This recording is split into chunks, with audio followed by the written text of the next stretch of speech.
Bien, buenas noches con todos los presentes. Damos inicio a nuestro segundo día del curso que estamos presentando.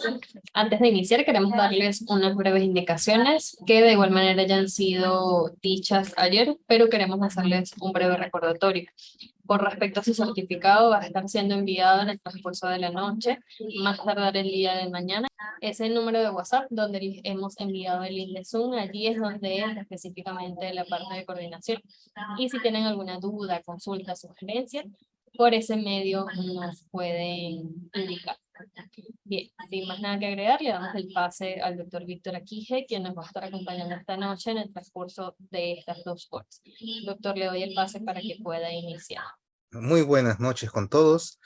De repente ayer fue un poco corto el tiempo para las preguntas. Creo que quedó una pendiente que justo estaba explicándola y se había agotado el tiempo del Zoom, en la cual pues preguntaron sobre el tipo de hipersensibilidad del Guillain-Barré. Bueno, es una hipersensibilidad anómala, es decir,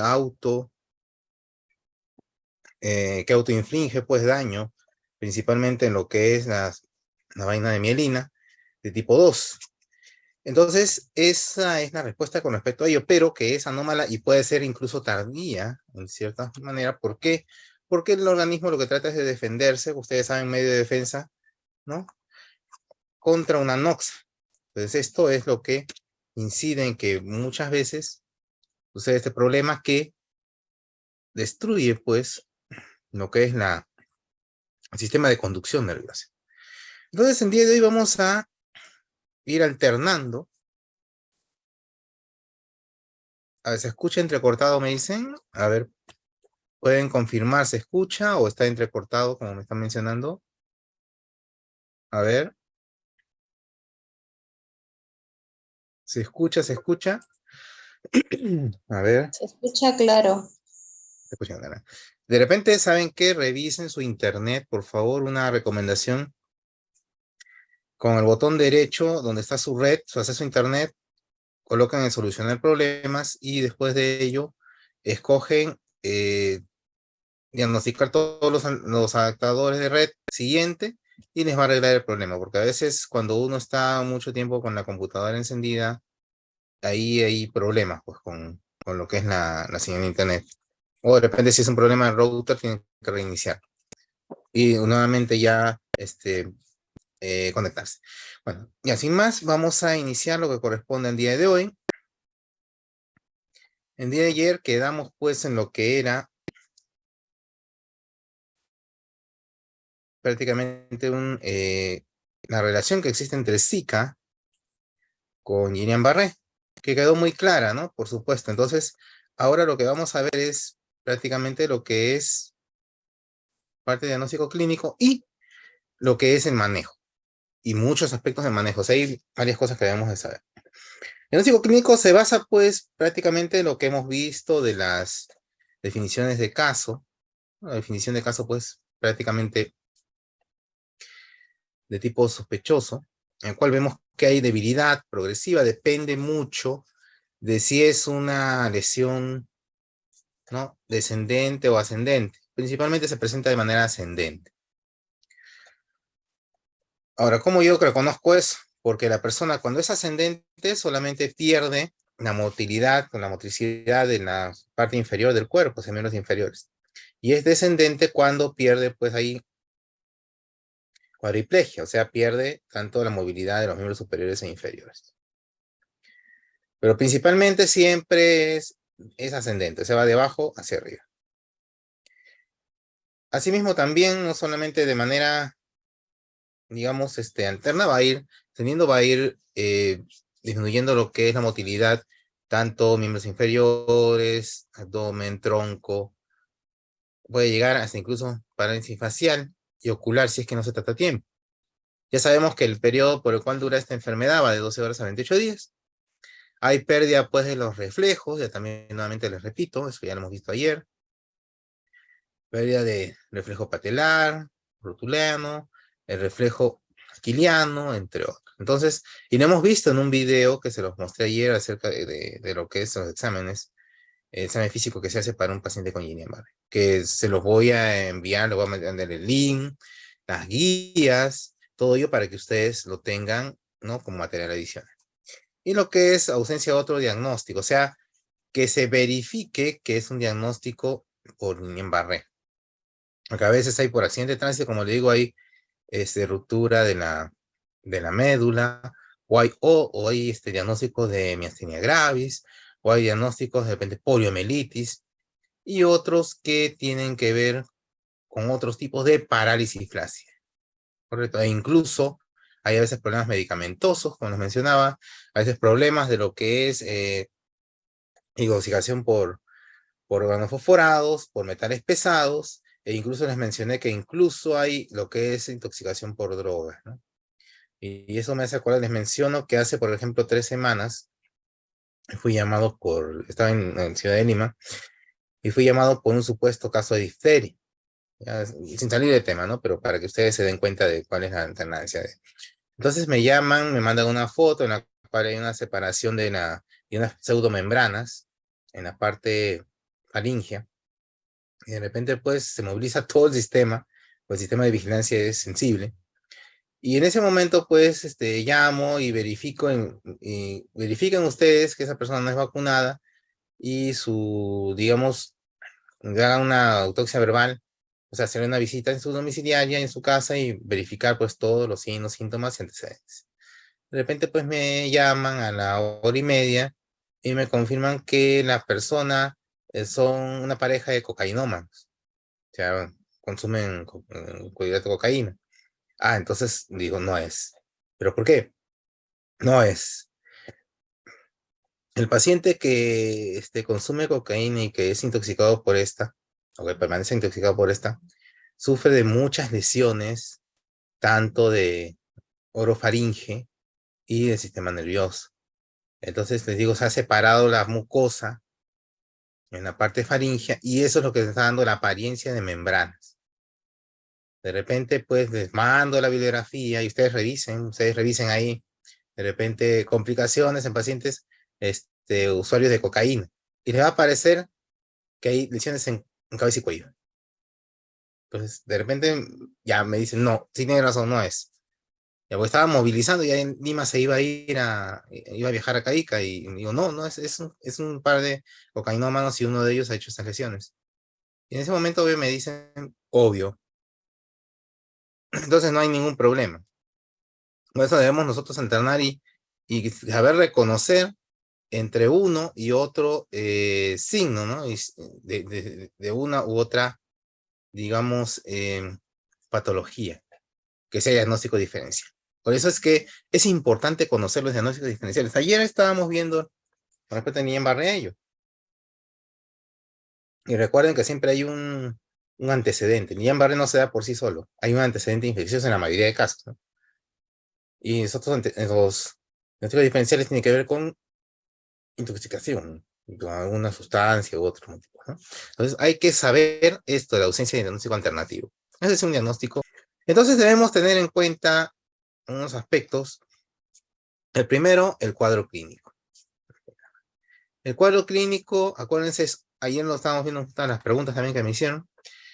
Uno tiene que tratar el caso desde que encuentro el cuadro clínico. El cuadro clínico, acuérdense, en toda enfermedad, en toda patología, el cuadro clínico me va a valer el 75% del diagnóstico.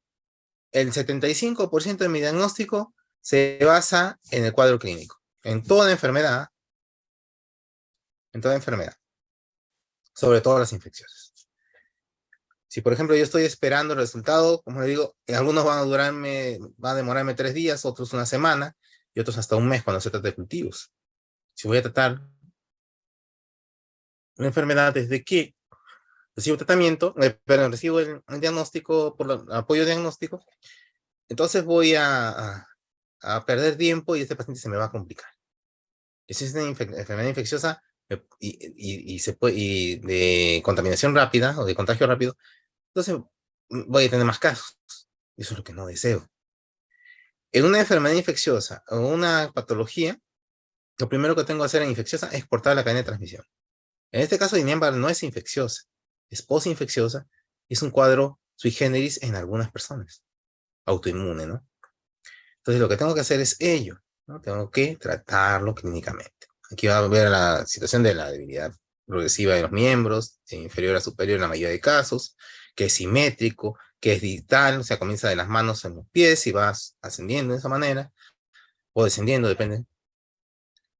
Y que hay disminución o evolución de los reflejos.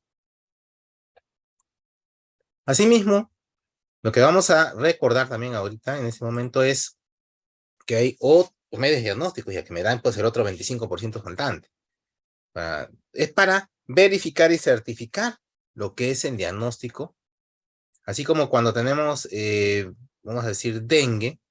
Cuando tenemos dengue, acuérdense ustedes, ¿qué pasa con dengue? Yo no puedo decir que es dengue hasta que me den la prueba reactiva de NS1, me den la prueba de IgM. No es así. En el caso de dengue, yo lo veo clínicamente y epidemiológicamente. Con eso es suficiente, sobre todo cuando hay brotes, porque no tengo muchos reactivos, como está sucediendo actualmente en este año. Y bueno, acá tengo que hacer la función lumbar solo para certificar el diagnóstico. Correcto. Aquí voy a encontrar la parte celular normal, pero con una discordancia con respecto a las proteínas, ¿no? Que van a estar aumentadas, sobre todo la albúmina. Eso se llama disociación albúmino-citológica. Si tuviéramos mayor cantidad de proteínas y mayor cantidad de células, ya estaría sospechando pues de otro tipo de enfermedad infecciosa, la meningitis u otros, o polio. En este caso no, sí, sin embargo. ¿Por qué? Porque ya pasó el periodo infeccioso. Es una enfermedad, es una patología, un síndrome postinfeccioso. Y con respecto a la neuroconducción, es la prueba que se hace con la electromiografía. La electromiografía lo que me mide es si está pasando la señal electroquímica que me permite a mí tener sensibilidad y motricidad. Y eso, ayer estaba también una de las preguntas, lo expliqué, y también en la presentación, que lo que va a hacer la electromiografía es uno de los principales pruebas que se realizan. Y claro, desgraciadamente no todos los hospitales tienen. Del 2.2 para arriba tienen su electromiógrafo. 2.1 muy contados. En primer nivel si no hay electromiógrafo. Por eso concibe que dentro de la normativa menciona que debe llevarse a un paciente o derivarse a un paciente con sospecha de Guillain-Barré o síndrome de Guillain-Barré a un establecimiento de salud nivel 2.2. Porque son los que sí tienen todos los aditamentos para poder confirmar el diagnóstico de manera a través de los medios de apoyo. Entonces aquí lo que se va a hacer, a ver, es esto. Por ejemplo, aquí, miren, acá hay unas figuritas que prácticamente nos mencionan lo que es normal, una doble secuencia de guía, lo que es desmielinizante y lo que es axonal. En axonal no hay ningún tipo de señal. Miren, en la desmielinizante hay una sola señal de dos que debe tener, una de ida y una de vuelta. Y en la axonal no hay ninguna porque se ha destruido incluso, digamos, la unión neuromuscular. Ahí ese es el problema con la axonal. Se pierde tanto el se pierde tanto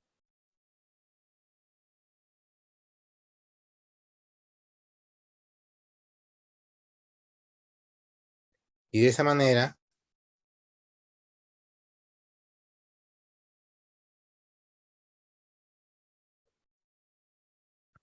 poder pues verificar el diagnóstico.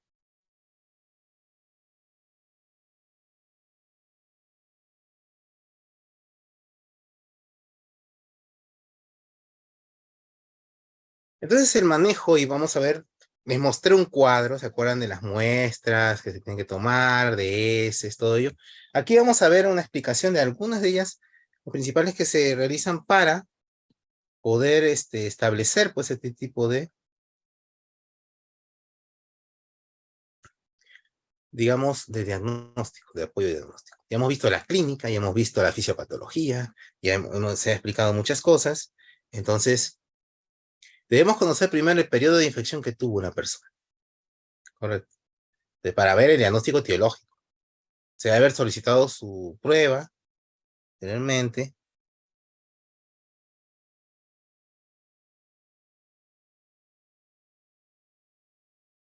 Y de esa manera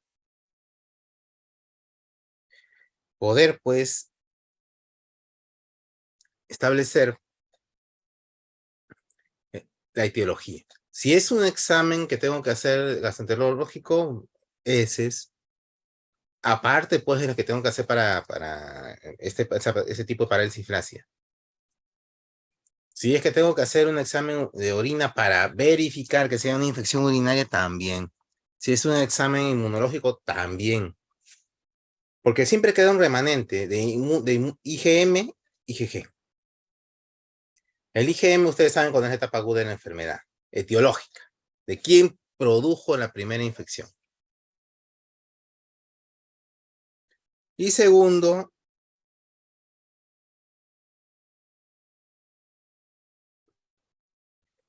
lo que tengo que hacer es también tomarle también muestra a las personas que son contactos. ¿Por qué?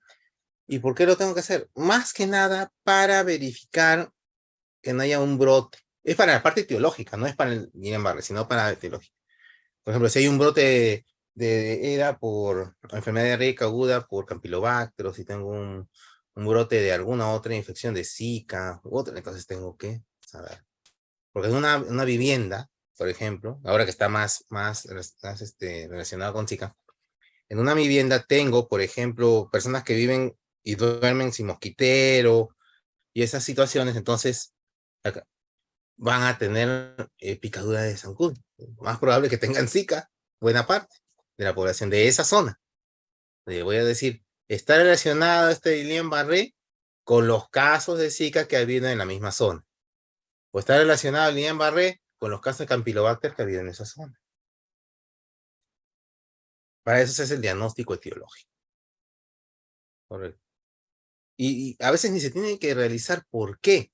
Porque ya previamente ha habido un brote allí. En esas últimas dos semanas, hasta incluso 8 semanas, ha habido un brote allí. Entonces, eso es lo que a mí me confiere cuál es la causa principal de ese tipo de casos.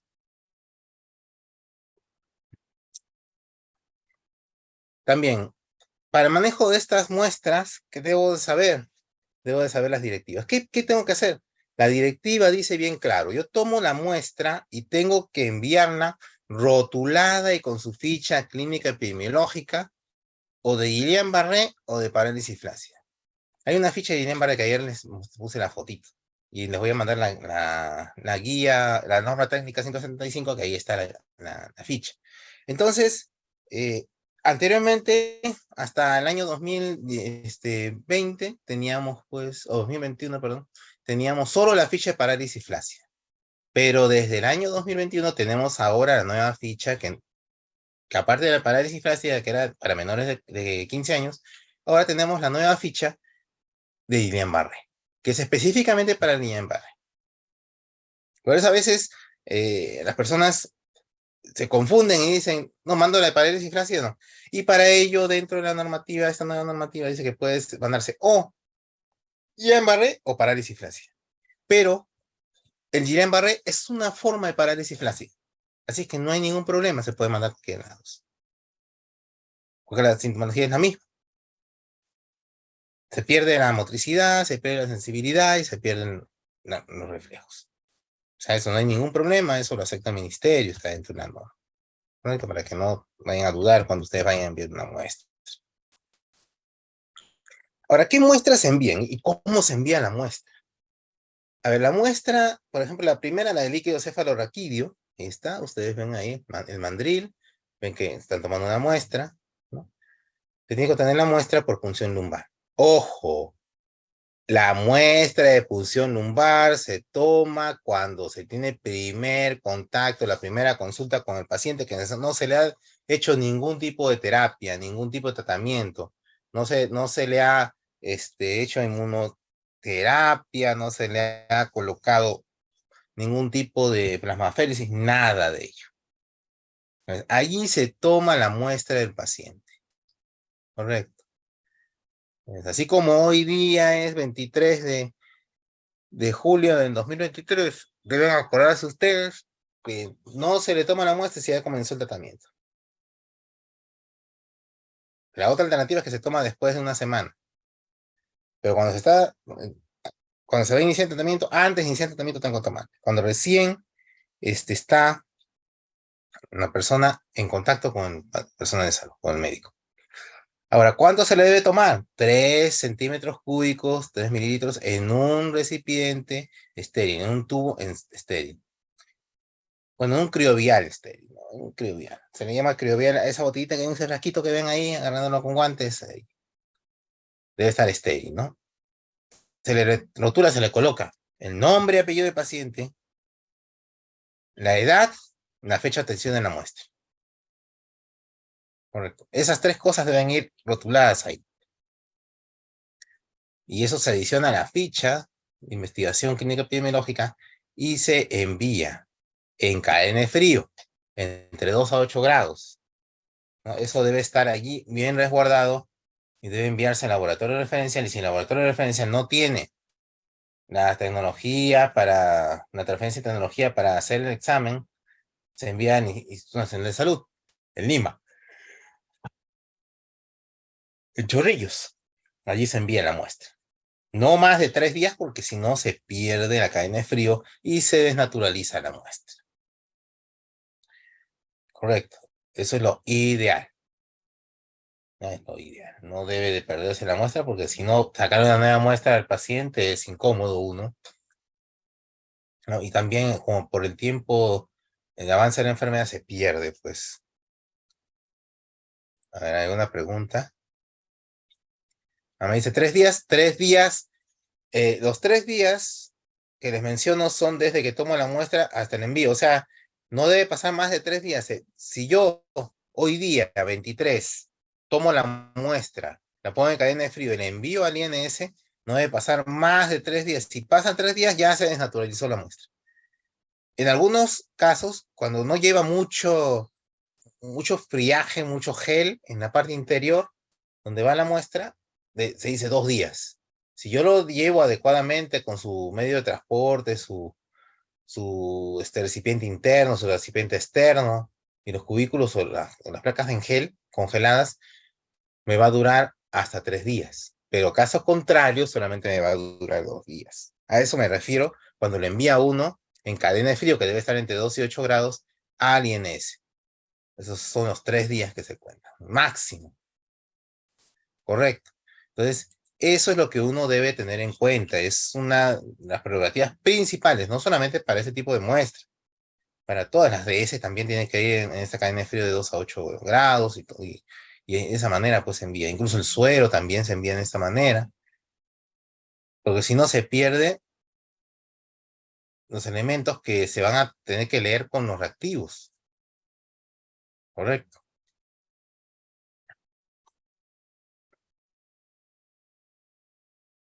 Ahora, en el caso de las heces es más fácil todavía. Las heces se recolectan pues en un recipiente boquita ancha, en el cual solamente deben ir 10 gramos. Yo recuerdo una anécdota que hace muchos años una enfermera envía pues un frasco de esos de cuarto de litro y lo llena hasta 200 gramos de heces. Y lo que necesitábamos solamente eran 10 gramos. Entonces, por lo cual, pues, un tremendo recipiente no era necesario, ¿no? También se toma en el primer contacto el paciente. ¿Y por qué? Ustedes dirán, ¿para qué voy a enviar heces? Número uno, para detectar, pues, obviamente si hay remanentes, pues, de una infección gastrointestinal previa al Guillain-Barré. Y en el segundo caso, segundo caso, vamos a ver, pues, si hay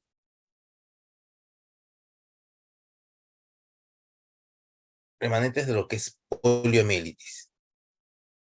La muestra de heces, esos 10 gramos, también se deben de tomar con un bajalengua, con una cucharita u otro tipo de aditamento. Ahí como ven, hay algunos aditamentos especiales, unos tubos especiales, o si no, en un frasco estéril de boca ancha pequeño, en el cual se colocan los 10 gramos.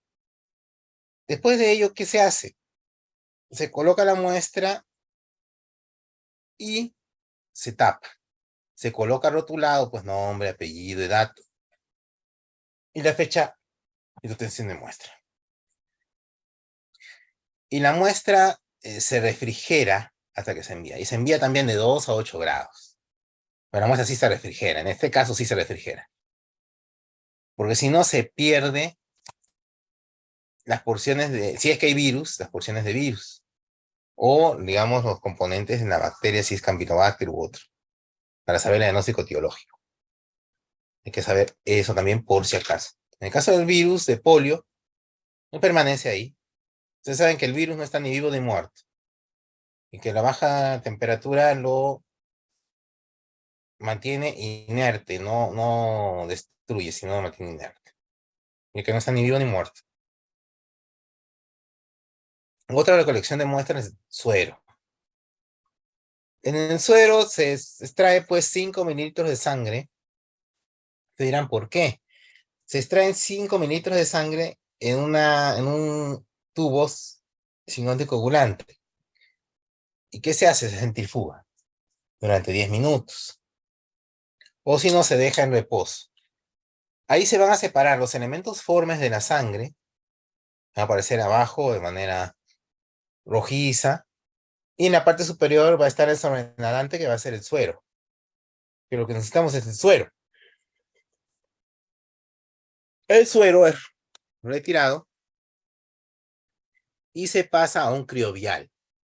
Si sabemos que aproximadamente el 60% de la sangre es suero, entonces lo que va a pasar es que de esos 5 centímetros cúbicos me van a quedar un aproximado de 2.6, 2.7 centímetros cúbicos de suero. Y eso lo tengo que poner en cadena de frío.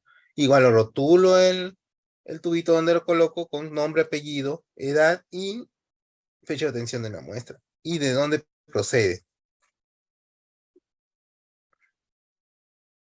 Asimismo, pues le pongo el suero, le pongo el nombre y apellido y la fecha de obtención de la muestra. Y se coloca pues de 2 a 8 grados. Muy diferente, ¿no? Ven, ustedes mientras las heces se toman pues y se congelan, el suero se mantiene en KNF.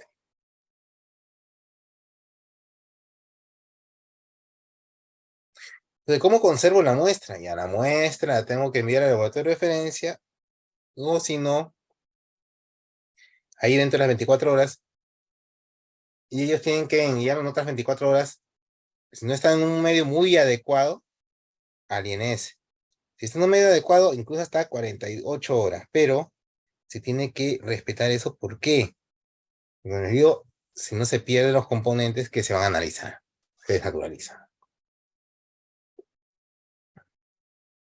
Ahora, el embalaje debe tener triple empaque y un empaque interno que viene a ser el mismo tubo, un empaque intermedio de conservación y un empaque externo, que a veces se usa caja de tenopor, a veces se usa una caja KST o se usa otro tipo la que se usa para conservar vacunas o otro tipo de termo, ¿no? O recipiente.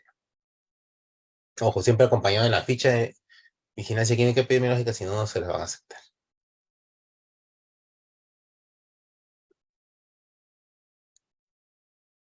Entonces, ¿qué pruebas de laboratorio se utilizan para la detección de enterovirus? En este caso, para ese. Se hace en cultivo de líneas celulares y PCR en tiempo real. Ahora, ¿qué sucede con estas pruebas? El cultivo demora prácticamente un mes, mínimo 28 días para ver los esbozos, o mes y medio a veces.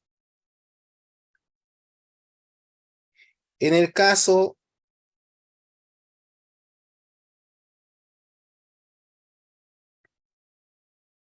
En el caso de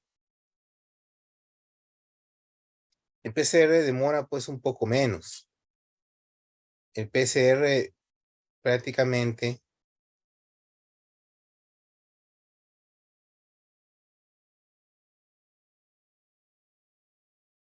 demora mucho menos, 3 días máximo, y hay incluso un indicador que nos solicita a nosotros digamos, el sistema para poder establecer lo que es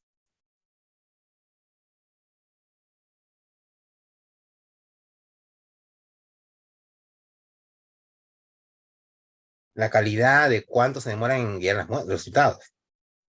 Así como el envío de muestras, también los resultados. Y después, como ya hay una asociación casi directa de lo que es el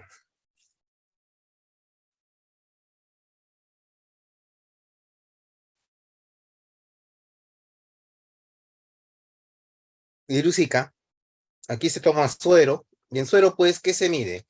Si la muestra yo la tomo entre los primeros 5 días, desde el inicio de síntomas hasta la toma de muestra, tengo que tomar suero y solicitar el PCR para Zika. Pero sí, esto es para el diagnóstico etiológico, si pasa de 5 días desde el inicio de síntomas hasta el momento que llegue el paciente al consultorio, le voy a tomar la muestra, le pido IgM, IgG. ¿Por qué? Porque la cantidad, la concentración de PCR va a ser mayor dentro de los primeros 5 días, pero la concentración de PCR disminuye en el 6.º día. Ya el 5.º, 6.º día ya no tengo y no se me va a encontrar en el laboratorio, no va a ser activo. Y en el caso de la ELISA IgM, este aumenta a partir del 6.º día. Y permanece, pues, IgM, permanece aproximadamente semana y media, 2 semanas, y el IgG sí permanece incluso meses.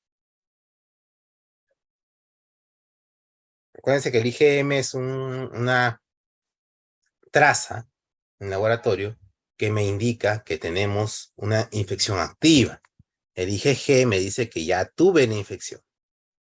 Hasta ese punto llega la situación. O sea, uno debe de conocer los parámetros para poder, de una u otra manera, decir, sí, esta es una enfermedad activa o esta es una enfermedad que ya tuvo el paciente.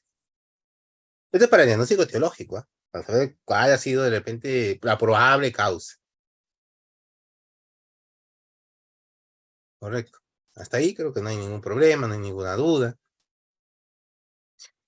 Ahora, ya cuando hablamos del Guillain-Barré propiamente dicho, va a verificarse a partir de la segunda semana de evolución de la parálisis y todo el síndrome de Guillain-Barré, lo que es el aumento de proteínas, la disminución o la ausencia de células bacterianas, y eso se llama disociación albumino-citológica. Porque si hubiera una infección, de hecho que vamos a tener una infección del sistema nervioso, de hecho que vamos a tener células allí, células sanguíneas, pero como no hay una infección, prácticamente porque es una reacción antígeno-anticuerpo, se produce de manera anómala, no hay ninguna infección, sino es una reacción del cuerpo. Y no hay células de otro tipo, entonces allí son anticuerpos, no es celularidad. Pero sí va a haber, pues, ese aumento de proteínas. ¿Qué debemos ver aquí? Que si bien no se tiene el estudio o resultado del líquido cefalorraquídeo, se debe iniciar el tratamiento. Si cumple la parte clínica, yo inicio el tratamiento, porque el paciente se me va a complicar. El paciente va a tener digamos, un avance ascendente o descendente y me va a causar incluso hasta la muerte por afectación, pues, de los centros tanto cardíaco-respiratorio que puede llegar a ser bulbo y me destruye al paciente, me lo mata. Entonces hay que tener en cuenta eso. Si se obtienen los primeros días de la parálisis y de los signos y síntomas, es mucho mejor el líquido cefalorraquídeo para poder confirmar, pues, por esa parte, la disociación citológica. Pero, sí, también, proteico-citológica, pero sí, también yo tengo que hacerle ahí su electromiografía. Ni bien lo capta el paciente. ¿No? Estamos hablando ahorita de líquido cefalorraquídeo, pues uno de los componentes, ¿se acuerdan ustedes? De las certezas. ¿Se acuerdan ustedes de las certezas? La certeza 1 y la certeza 2. Es decir, el estudio de líquido cefalorraquídeo era compatible con Guillain-Barré y el estudio de electromiografía era compatible con Guillain-Barré, ¿se acuerdan que era certeza 1? Y si uno de los dos no era compatible y el otro sí, era certeza 2. ¿Recuerdan? Allí se explica esto. Entonces, aquí se ve que esta disociación se observa en la forma temprana, pero no en la tardía. Hasta después de 3 semanas. A las 3 semanas recién se ve en los 75%. O se ve al inicio, o se ve en la forma tardía, a las 3 semanas. ¿Por qué? Porque la progresión que existe de esta reacción antígeno-anticuerpo no es inmediata como una anafilaxia. ¿Se acuerdan ustedes de la anafilaxia? La anafilaxia es una situación en la cual yo recibo, por ejemplo, soy alérgico a la penicilina y me dan una dosis de 1.000.000, me la ponen, vamos a decir, intramuscular y comienzo a hacer la anafilaxia. Es inmediato. Acá no. Acá demora pues 2 días mínimo y de ahí comienza recién el flujo y eso va aumentando con el transcurso del tiempo. Entonces digo, es muy diferente esta lesión líquido cefalorraquídeo, ¿no? Entonces allí se va a mostrar que no hay celularidad, pero sí aumento del albúmina. Asimismo, no se debe de tomar la muestra de líquido cefalorraquídeo, les repito nuevamente, si es que se debe hacer antes de iniciar tratamiento. Si se va a hacer el tratamiento inmunológico, estamos hablando de plasmaféresis, inmunoglobulina, eso se hace después de tomar la muestra. Si no, me va a enmascarar el cuadro y va a salir un resultado distinto a lo que se debe, ¿no? Asimismo, debo yo de tener en cuenta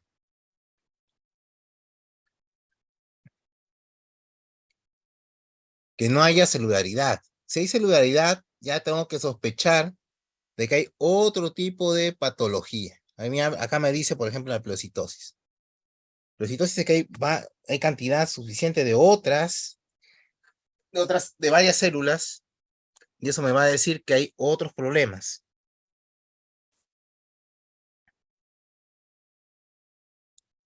Que prácticamente no son Guillain-Barré, otro tipo de problemas.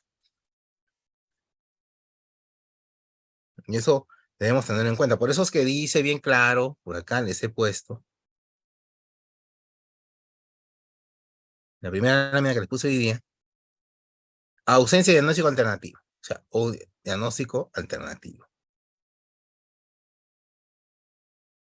Correcto. Y después, aquí vemos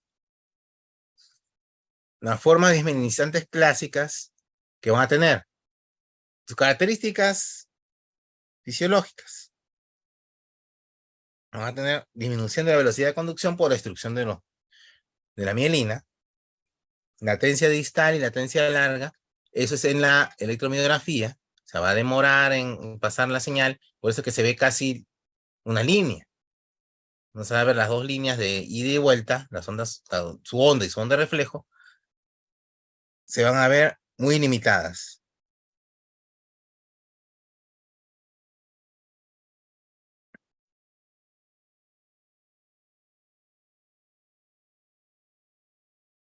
a eso se va a deber esta situación.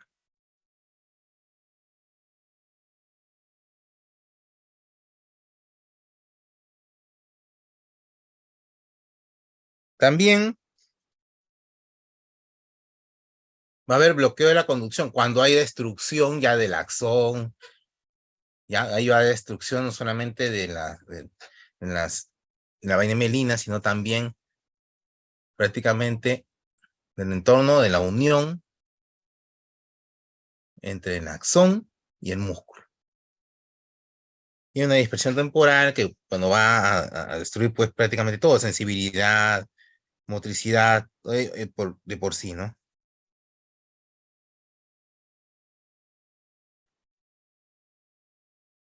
Ahora, otra situación más que tenemos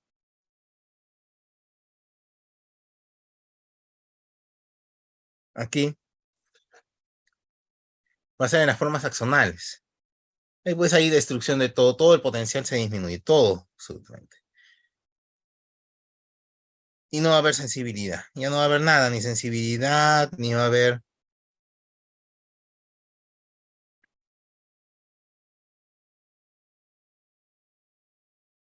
prácticamente todo está en cero.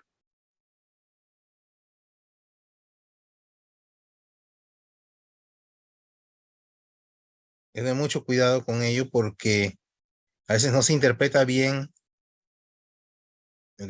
lo que se realiza, la forma como se realizan las cosas, cómo se interpretan las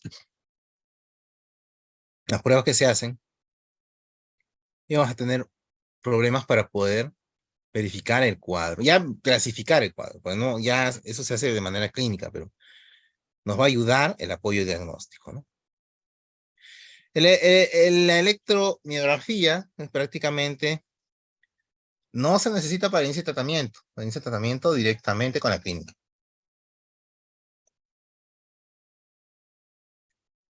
Y vamos a ver qué tipo, pues, de síndrome de Guillain-Barré que afecta, si es axonal o si solamente en la conducción.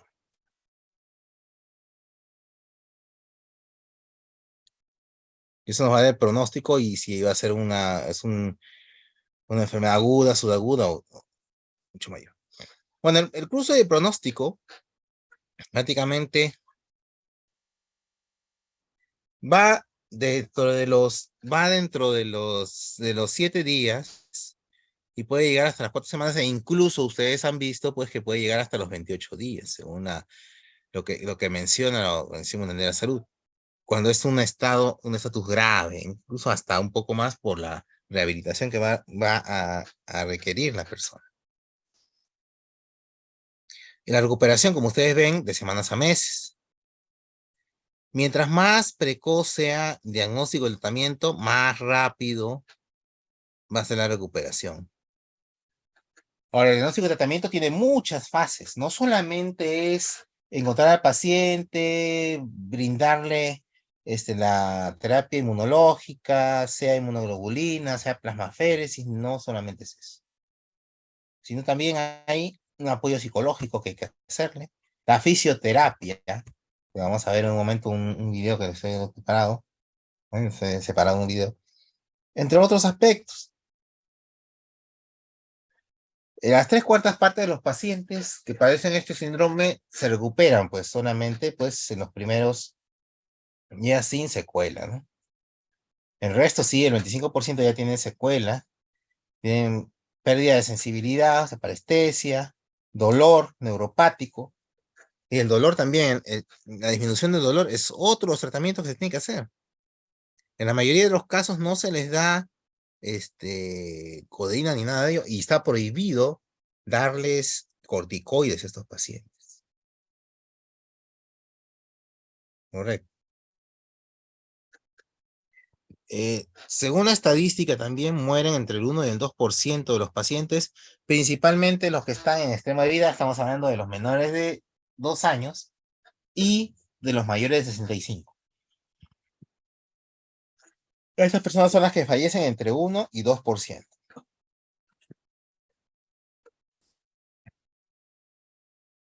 A ver, el corticoide, ¿por qué no se da corticoide? A ver, quiero que ustedes me digan cuál es la contraindicación o cuál es el efecto de un corticoide. El corticoide prácticamente a uno le produce disminución de las defensas del organismo, de la celularidad que defiende el organismo, ¿no? Eso es la realidad. ¿Por qué no se da? Si yo estoy tratando a un paciente que está teniendo ahorita una reacción de hipersensibilidad, si le coloco corticoides me va a producir una reacción mayor anómala. Correcto. Ese es el problema.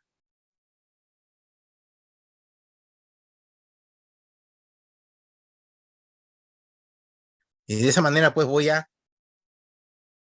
exacerbar más su cuadro.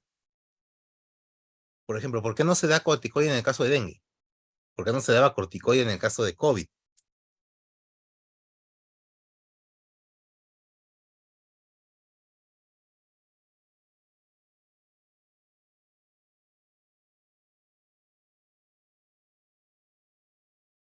No se da por el mismo motivo.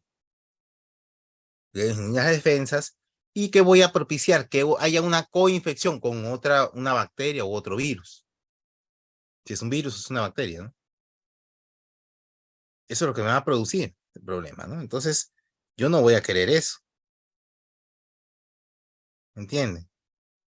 No voy a querer eso.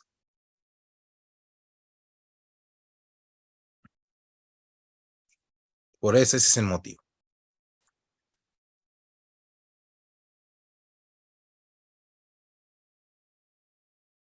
Entonces, es una de las situaciones por las cuales pues sucede este problema.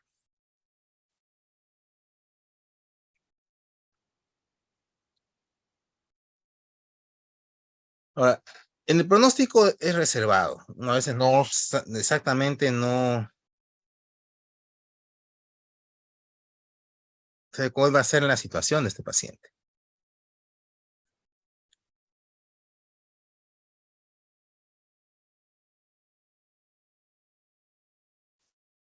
Es algo que debemos tener en cuenta, más que nada.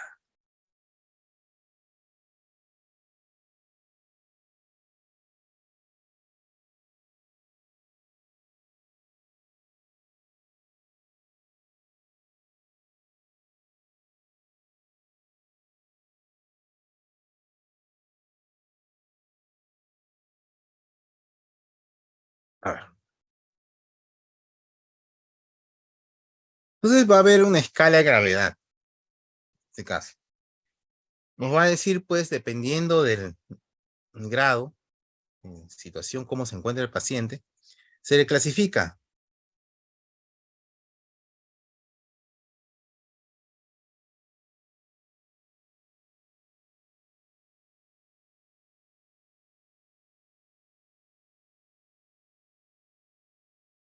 De esta manera, pues, se establece en el momento que llega, ¿no? Si se encuentra en grado 0, está sano. Si se encuentra en grado 1, tiene síntomas o signos leves. Puede correr o puede andar solo, pero a veces con dificultad para poder hacerlo. Si es el grado 2, camina más de 5 metros sin ayuda o apoyo, pero no puede saltar ni realizar cuidado personal. Si es grado 3, camina más de 5 metros, pero con apoyo y con ayuda. Si es grado 4, se encuentra en cama. Grado 5, con ventilación asistida total o intermitente, o sea, está en UCI, así decirlo, y el grado 6 es muerte. Bueno, ese es los estados que con los que se clasifica al paciente. Aquí para que ustedes vean el fluxograma de cómo se atiende un paciente con Guillain-Barré. Esta es la guía de práctica clínica. Prácticamente, primero se detecta pues que hay debilidad muscular, tiempo de enfermedad entre 12 horas y 28 días, pérdida de reflejos y ausencia de diagnósticos alternativos. Ya, ahí estoy pensando ya Guillain-Barré, clínicamente. ¿Qué hago? Lo ingreso, si es un establecimiento de primer nivel, lo derivo a un hospital 2-2. Si es un establecimiento 2-1 o 2-2, ya lo permanece ahí. Si no tengo los aditamentos en un 2-1, lo mando al 2-2. ¿Y qué tengo que realizarle? Estudio el líquido cefalorraquídeo y electromiografía. Es obligatorio. Mientras tanto, estoy tomando en cuenta el tratamiento del paciente, lo pongo en observación, hago su monitoreo si es que no tiene problemas respiratorios, ¿no? Si tiene problemas respiratorios, yo lo establezco en UCI. Si no tiene problemas respiratorios, lo mantengo en la hospitalización, ¿no? Y eso dependerá mucho del monitoreo que le haga. Si es que reúne criterios, por ejemplo, como disminución, pues, respiratoria, tiene dolor, aumento de fatigabilidad, ahí esos son criterios de inmunoterapia y tengo que agregarle inmunoglobulina o plasmaféresis. Eso lo va a ver el usiólogo o el emergenciólogo. Eso no lo vamos a ver acá porque eso ya es algo mucho más interno de especialidad.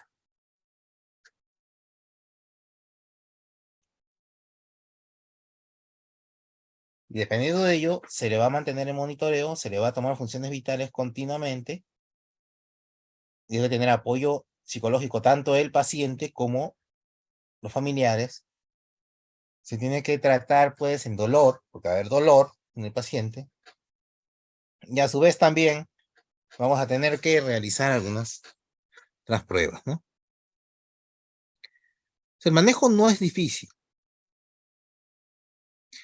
Como les he mencionado aquí, nuevamente, lo mismo, todo paciente debe estar referido o atendido en un establecimiento 2-2. Estamos hablando pues de un hospital, prácticamente. Nada menos.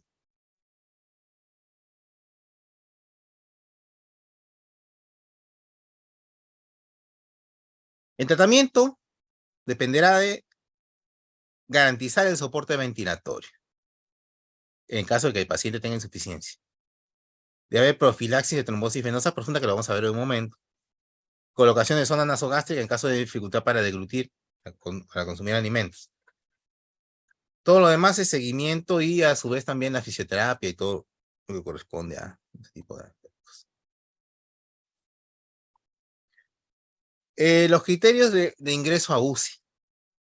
Como dije, si hay compromiso respiratorio, si la persona no puede ventilar, si su capacidad vital es inferior a 12 mililitros por kilogramo, o 18 a 20 mililitros por kilogramo, y tiene fatigabilidad, o sea, fatiga diafragmática, ¿y eso cómo se demuestra? A través de aumento de las respiraciones por minuto, más sudoración y una respiración paradójica, o sea, respira y se mueve, se expande rápidamente el tórax, respira rápidamente, entonces ahí estoy sospechando de que tiene capacidad vital muy baja.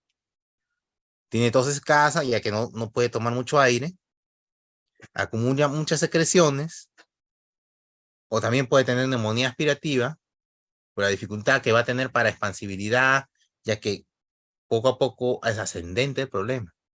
Entonces no va a tener expansibilidad respiratoria.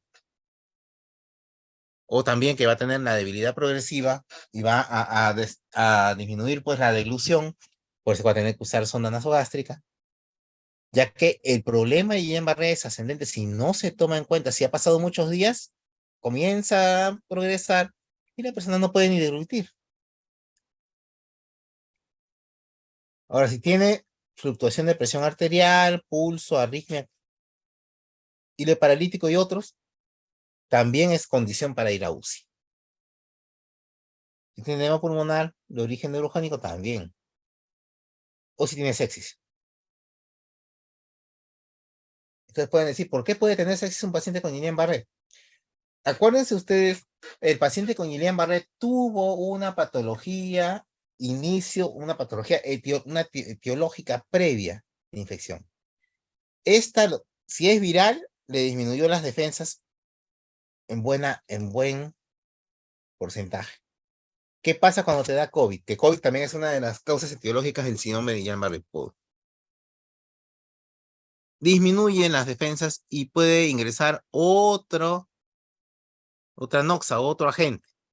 ¿Qué sucedió con COVID? ¿Ustedes creen que el COVID mata?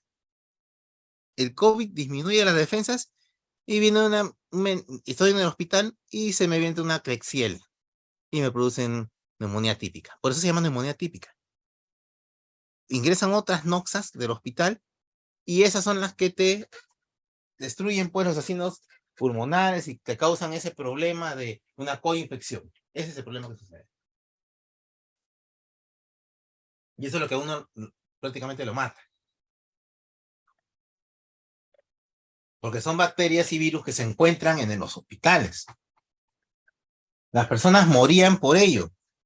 No ha habido un reporte ni una investigación de lo que son IAS. IAS se le llama infección asociada a atención en salud, pero sí se sabe que han habido muchos y no se han reportado. ¿Por qué? Las personas que realizaban ese tipo de trabajo, ese tipo de vigilancia, se encontraban en casa por el aislamiento domiciliario, no iban a trabajar. Acuérdense que recién este año, en el mes de enero, todo el personal de salud ha retornado a trabajar a los establecimientos de salud. Entonces, por eso es que muchas personas han muerto por IAS y no se sabía. Correcto, hasta ahí estamos viendo la situación, ¿no?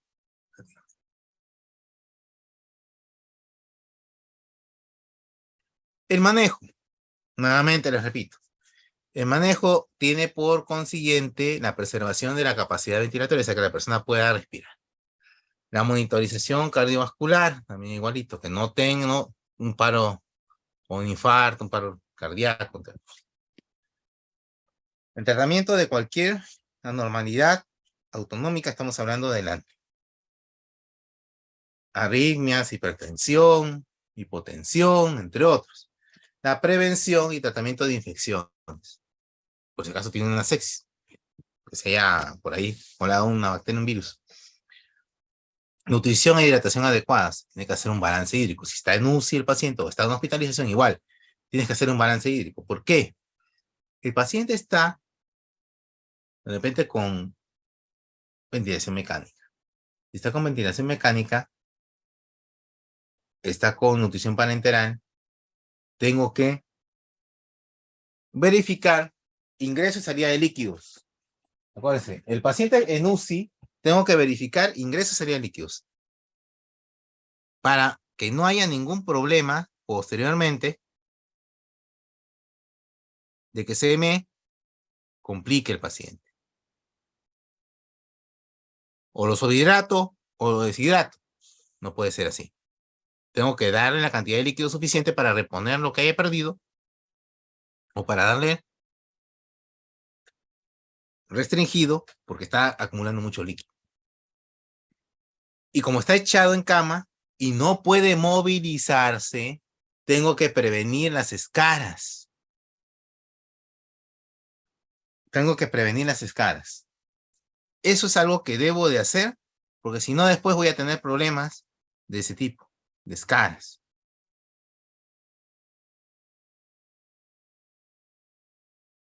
Correcto. De esa manera funciona. ¿Por qué? Porque es la manera de prevenir que se me complique.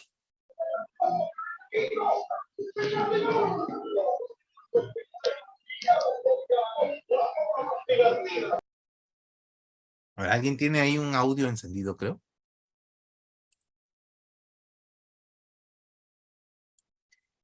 Ya. Entonces, de esa manera.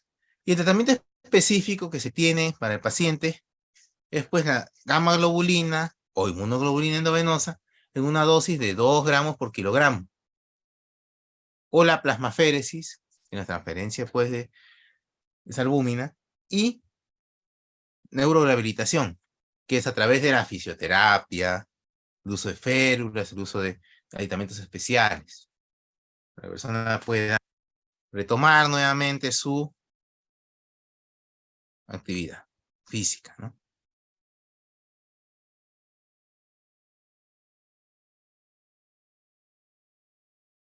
Luego tenemos pues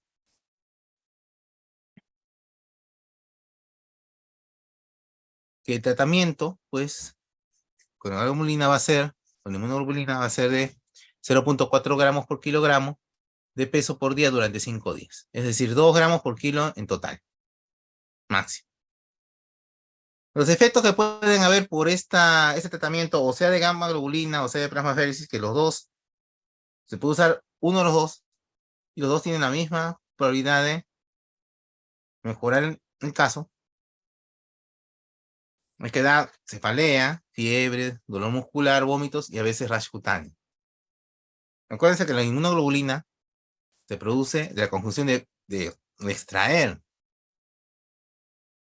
esta sustancia de varias personas, de varios paquetes globulares y todo. Entonces, ahí,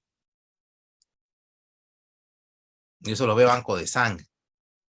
Allí viene, pues, el problema que a veces tienen que hacerle también su prueba de sensibilidad, entre otros.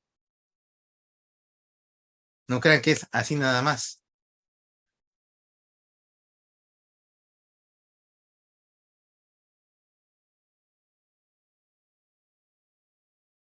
Correcto, es algo que debemos de tener nosotros en cuenta, ¿no?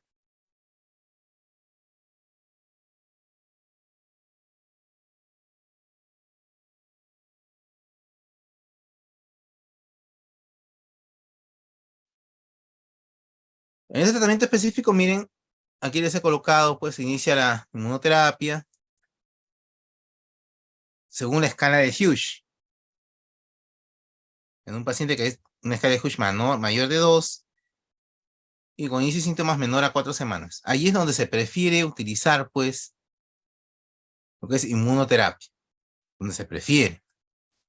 Y si es, por ejemplo, un paciente con debilidad vulvar progresiva, o sea, tiene dificultad para deglutir, también ahí se utiliza inmunoterapia. Se puede utilizar también plasmaféresis o inmunoglobulina, dependiendo de la disponibilidad que se tenga de cualquiera de los dos métodos, ¿no? Y si no tiene, pues hay hipersensibilidad a ese tipo de sustancias, la persona. Ahí es cuando se refiere a este tipo de cosas. Pero se utiliza la inmunoglobulina o si no se usa plasmafericina, inmunoglobulina es carísima, eso sí les digo. Frasco no baja de mínimo 400, 500 soles, mínimo. La fénesis es un intercambio de lo que es el búmina, entonces ahí esa es la explicación de ese tipo de tratamiento. Con respecto a la plasmaféresis son sesiones, son 4 a 6 sesiones durante 8 a 12 días. ¿Y qué se hace? Se hace recambio plasmático, se recambia el plasma de la sangre. Es algo así como algo así para mencionarles a ustedes como si fuera una hemodiálisis, solamente que en sangre, ¿no? No sé si ustedes han visto que la plasmaféresis se ha utilizado en décadas anteriores como un proceso a manera de investigación cuando comenzó el VIH, cuando comenzó el estudio de técnicas para curar supuestamente o para prevenir VIH, digamos, el aumento de células, de destrucción, perdón, de células CD4 por VIH, que se hacía un intercambio, hay plasmaféresis, de plasma a aproximadamente 38 a 40 grados para eliminar pues virus y otras cosas, que se comenzó a hacer ese tipo de procedimiento. Ahí se comenzó a hacer plasmaféresis con esa metodología justo para prevenir la acumulación y la técnica de ensamblaje del virus. O sea, prevenir que se siga replicando. Entonces, ahí se utilizó de esa manera, ¿no? Pero ¿qué pasa? Se realiza con albúmina o con plasma. Entonces, lo que sucede es que tienen que hacer una prueba de sensibilidad porque a veces el paciente hace lo que es una anafilaxia o le choca, pues. Entonces, puede haber una manera de shock anafiláctico.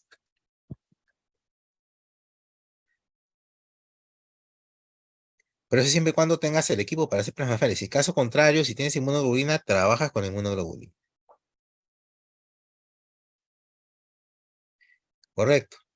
Si es que solamente es sospechoso y no tienes las características previas, como les he mencionado acá, de debilidad y incapacidad para deambulación y dilución, utilizas la inmunoglobulina endovenosa, nada más.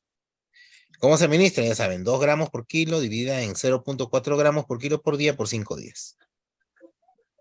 Tienen que ver si el paciente no tiene comorbilidad, entre otros. Eso tiene que establecerlo el médico que está atendiendo, ¿no? De preferencia, si tienen un fusiólogo o tienen un emergenciólogo, tiene que verificarlo.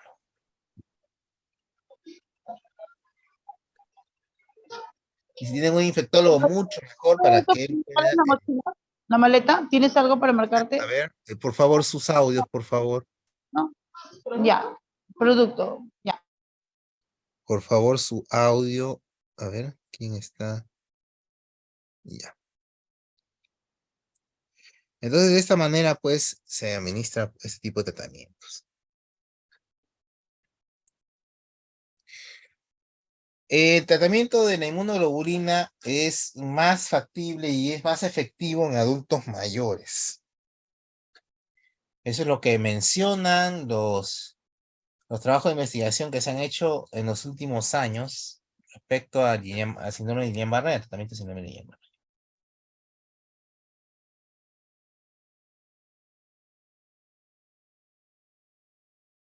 Se habla pues que utilizando la inmunoglobulina mejora en mucho la sensibilidad y la motricidad de los pacientes, aunado pues al tratamiento del dolor, aunado también sumándolo a la fisioterapia y sumando al apoyo psicológico. O sea, todo es un tratamiento integral, no solamente es darle tratamiento inmunológico y ahí quedó, no. Son varias pautas que se deben de seguir para lo que es Guillain-Barré. Tenemos también tratamiento de soporte. Tratamiento de soporte ya se basa pues en monitoreo y mantenimiento de las funciones vitales, que eso es algo específico en el área de enfermería. En este caso tienen que hacer, si requiere soporte ventilatorio, soporte ventilatorio. Si requiere intubación, intubación. Si requiere colocación de sonda nasogástrica, sonda nasogástrica. Correcto. Asimismo también, si tiene algún problema de algias, o sea, de dolor, también tienen que darle como tratamiento, inician con paracetamol. No se recomienda darle tratamientos con codeína, con morfina. No, eso no se recomienda. Porque más es el daño que el beneficio que van a causar en ese. Y la movilización, pues, cada 3 horas, cada 4 horas, para impedir, pues, que vaya a haber úlcera por decúbito o úlcera por presión, ¿no? Y también lo que es la trombosis venosa. Aquí para recordarles las escalas de Hughes, miren, ahí está, lo mismo que les mencioné hace un momento, desde el 0 al 6, desde el paciente sano hasta muerte, ¿no? Prácticamente es un poquito más detallado la modificada, que habla acerca de cuánto espacio abierto debe caminar la persona, entre otros, ¿no? Entonces, si se dan cuenta, es algo sui generis propio de Guillain-Barré, ¿no? Bueno, la inmunoterapia, nuevamente les menciono, la plasmaféresis como la inmunoglobulina tienen el mismo efecto. Las dos son tratamientos específicos y muy, muy bien tomados por la ciencia médica para contrarrestar pues, los efectos de este tipo de daño, ¿no? En la inmunoterapia, pues hay que ver primeramente que el personal esté capacitado y a su vez también qué técnica voy a utilizar dependiendo, como les he mencionado, características como el grupo etario al cual pertenece la persona o el paciente que voy a tratar. Si no tiene una comorbilidad y si no tiene sensibilidad a alguna de las dos terapias, no inmunoterapias.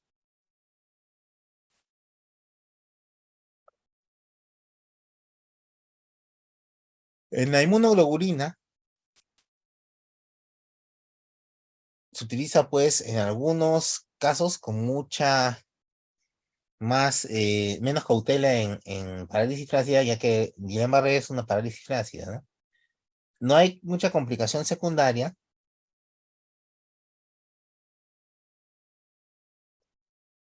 Al igual que la plasmaféresis. Lo que sí, cuando uno hace plasmaféresis o inmunoglobulina también, no se recomienda igual usar corticoides o esteroides. Así como si no realizas este procedimiento, o si lo realizas, no se recomienda usar corticoides o esteroides. ¿Por qué? Porque, como les he mencionado, disminuye pues las defensas de una persona. Y va a producir pues ciertos embates en esa situación. ¿Cuándo se indica clínicamente la inmunoterapia? O sea la inmunoglobulina, o sea la plasmaféresis. En pacientes, pues, con incapacidad para nebulización, puntuación menor de 2 en escala de Hughes, nuevamente, en las primeras 3 semanas, dentro de los primeros 14 días, o si la persona tiene una progresión descendente, o sea que va de arriba hacia abajo, descendente, ahí también. Y si existe disfagia o paresia de los nervios craneales, o sea, afectación de los nervios craneales. No se sugiere si tiene una puntuación de 2 o menos, y si hay variante de Fisher pura también, no se ya que ahí hay una destrucción prácticamente de toda la unión neuromuscular.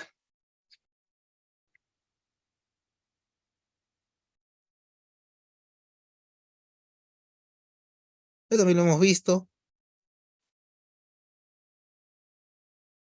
Siempre deben de verificar que no haya ningún tipo de efecto adverso, eso sí, la parte final sí es importante, como meningitis o insuficiencia renal, como factor de riesgo ante el uso de inmunoglobulina, ¿no? Y debe prevenir lo que es la deshidratación extrema y el problema de diabetes también. El tratamiento para la debilidad muscular prácticamente se utiliza tratamiento para prevenir la insuficiencia respiratoria, el compromiso de los pares craneales y la incapacidad de deambular. Para eso se hace el tratamiento de la progresión rápida de la debilidad muscular. Esa es prácticamente la fisioterapia. Fisioterapia se hace por ese motivo. En algunos casos se le llama pues rehabilitación, pero todos deben ser catalogados o clasificados por un médico de medicina física, porque de una u otra manera, el personal de medicina física va a tener a su cargo que la persona recupere la normalidad que tenía antes, así decirlo, antes de sufrir el síndrome de Guillain-Barré. Eso dependerá. Y que no tenga ninguna complicación o secuela por este problema. Asimismo, también debe garantizar que la persona no tenga aparición de úlceras de decúbito, o úlceras de presión, como se le llama, ¿no? A través de la movilización. También el tratamiento del dolor es algo muy específico de esto.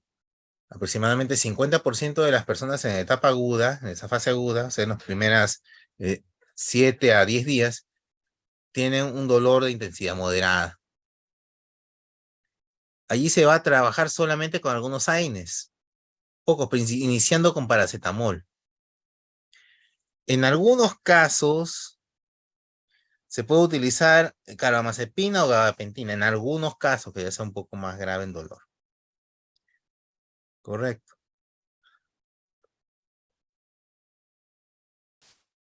No se usan antidepresivos porque puede causar, pues, arritmia cardíaca. Entonces hay que tener cuidado con él. También para prevención de trombosis venosa profunda se usa a veces heparina. Para todas las personas que que tienen discapacidad. O sea, en grado 4 o 5 de Hughes. Y se le puede utilizar medias elásticas de compresión. También es otro parámetro para este caso. Fatigabilidad es las personas que tienen pues una etapa crónica que pasan los 14, 20 días de enfermedad, y ellos pues, como no pueden realizar actividad física normalmente, se le tiene que hacer fisioterapia en mucha más larga data, durante mucho más tiempo. El fisioterapeuta, o la persona encargada de medicina física, tiene que encargarse completamente de ello, ¿no? Con personal que tenga a su cargo. Ahí hay que tener cuidado porque nosotros, como profesionales de la salud, debemos catalogar el estado de la persona de una u otra manera.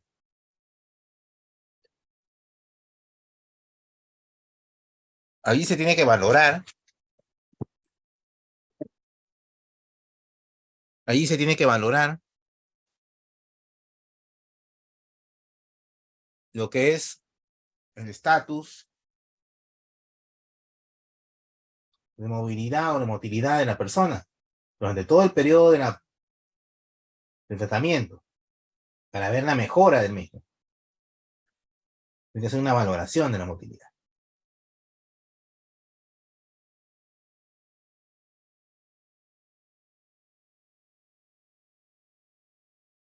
Correcto.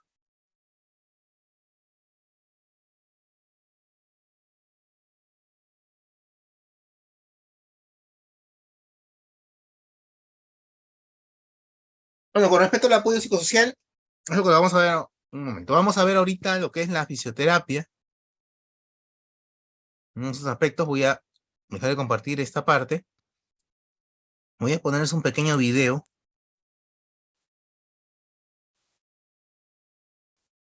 de lo que es la fisioterapia en el paciente con Guillain-Barré.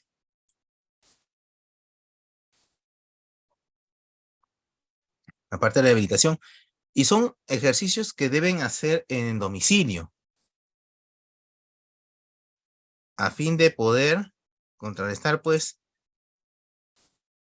estatus de y recuperación de la motilidad. Vamos a esperar, vamos a ver un momentito esto. A ver.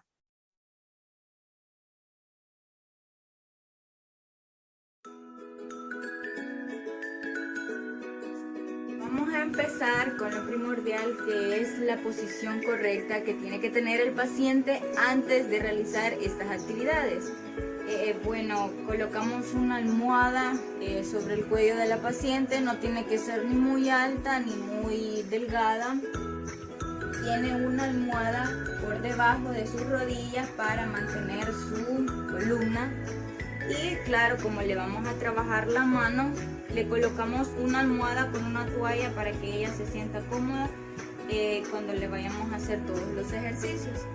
Un pequeño masaje para relajar la musculatura de la mano. Aplicamos un poco de crema sobre nuestras manos, no mucha, y damos pequeños masajes en la palma de la mano con nuestros pulgares y nos vamos poco a poco cada uno de los dedos para que antes de trabajar la musculatura de la mano del paciente se relaje. Vamos poco a poco.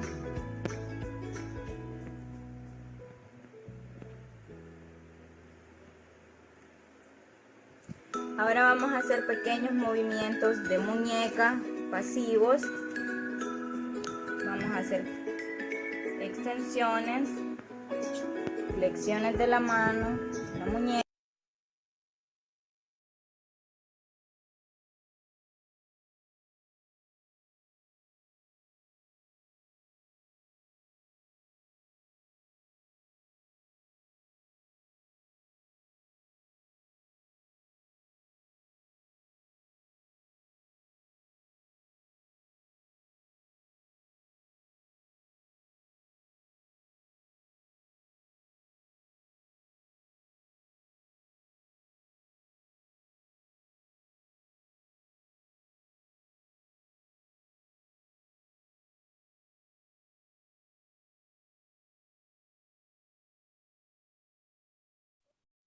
Rollos de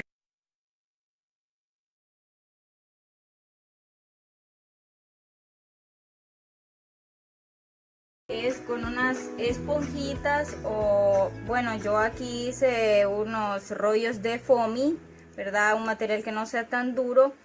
Y como el objetivo es que el paciente separe sus dedos, vamos a introducir cada uno entre medio de los dedos. Aquí el otro. Y es un material que no va a lastimar al paciente. Es foamy o lo pueden hacer con pedacitos de foamy, de esponjita, ¿verdad? Una vez que estén así y ayude a la abertura de cada uno de los dedos, vamos a empezar con el siguiente ejercicio.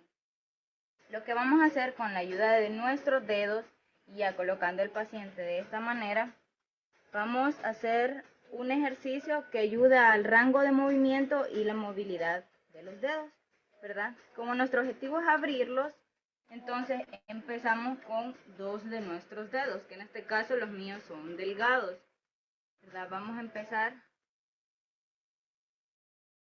a introducirlos a los dedos del paciente aquí y sostenerlos durante 10-15 segundos, dependiendo de cuánto el paciente pueda tolerarlo.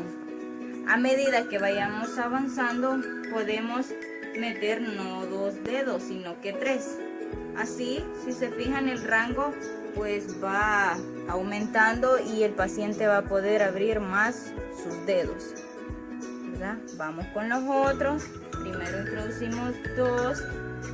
Contamos de 10 a 15 segundos, dependiendo la tolerancia del paciente, ¿verdad? Podemos ir aumentando 3 y así sucesivamente hasta que el paciente pueda abrir sus dedos. Una vez que ya hicimos este ejercicio para poder abrir cada uno de los dedos, ya cuando hayan pasado muchos días y el paciente ya pueda tener mayor movilidad, sus dedos, le vamos a aplicar un poquito de resistencia.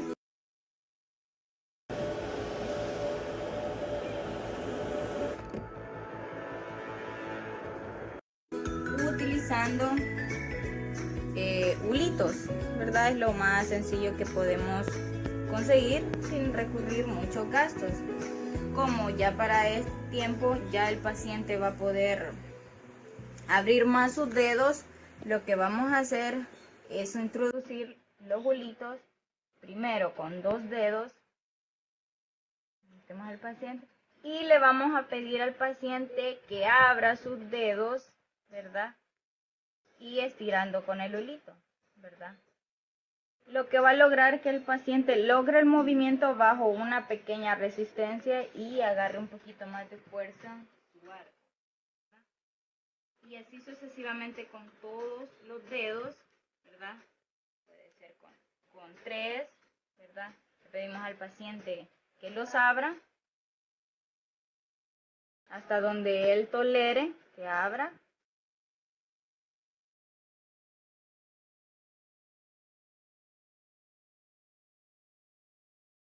Muy bien. Ahora vamos a continuar con su pie. Al igual que con la mano, vamos a empezar siempre con un pequeño masaje para preparar un poquito la musculatura, como vamos a trabajar con ella.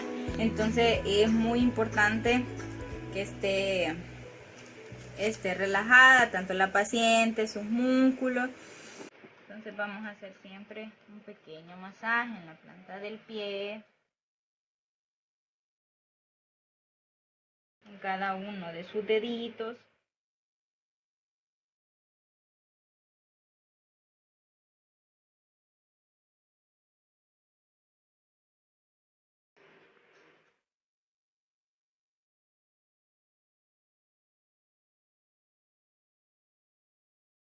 Un masaje relajante, siempre con sus pulgares realizando círculos en todo el pie, de abajo hacia arriba. Una vez que realizamos el pequeño masaje, Una de las primeras actividades que podemos hacer para favorecer la dificultad que tiene el paciente es hacerle movimientos pasivos con flexión y extensión en su tobillo, en su pie, ¿verdad? Antes de eso, primero vamos a hacerlo en sus dedos, ¿verdad? Pequeños movimientos en sus deditos.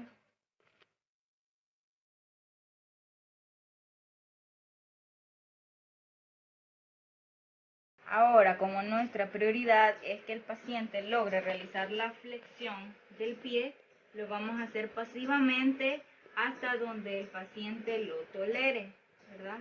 Nosotros vamos a tratar de flexionarlo lo más que podamos.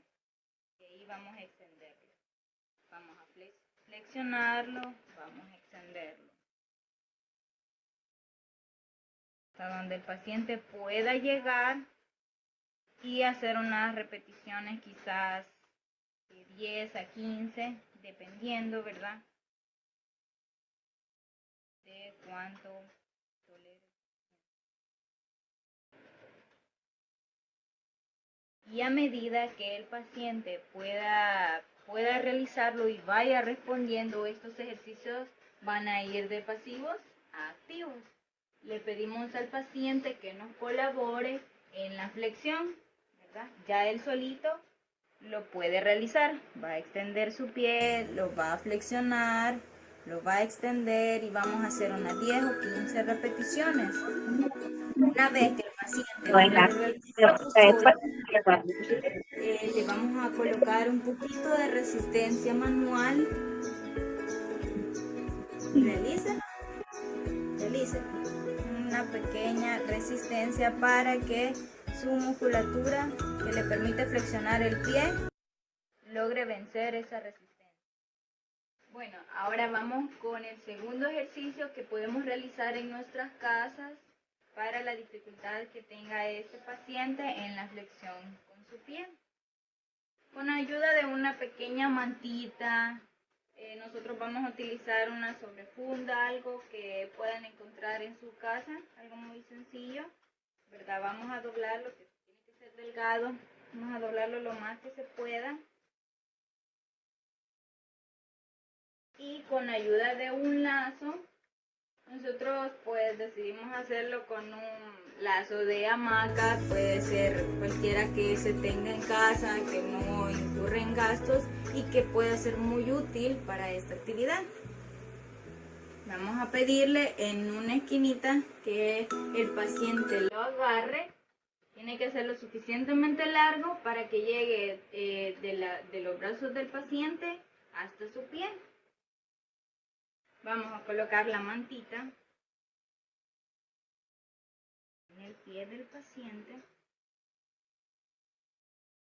atrás de sus deditos.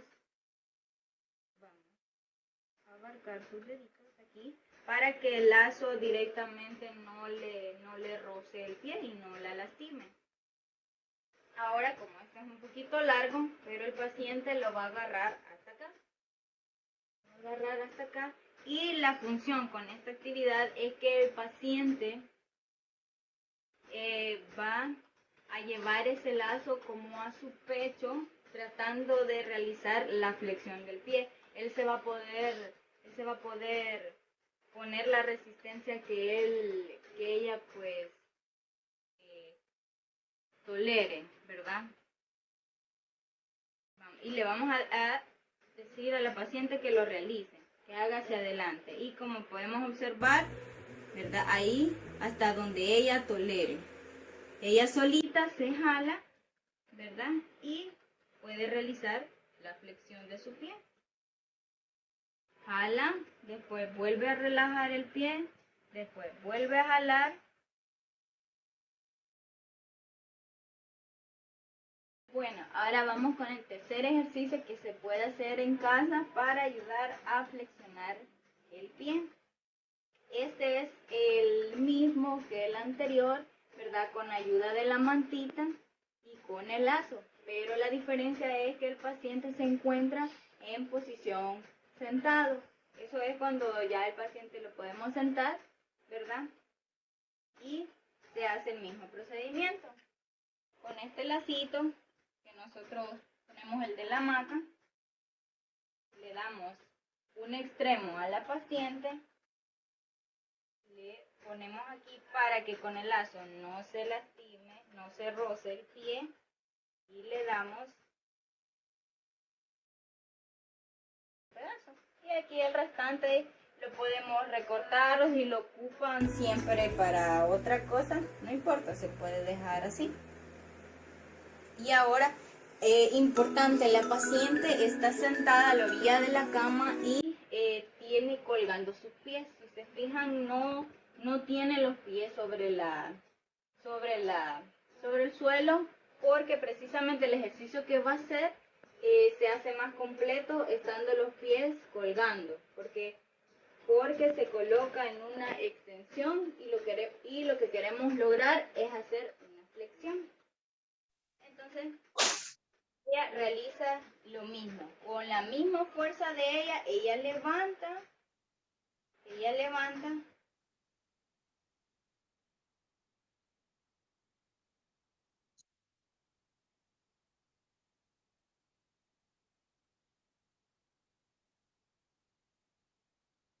levanta, baja, colocando su propia fuerza hasta donde tolere.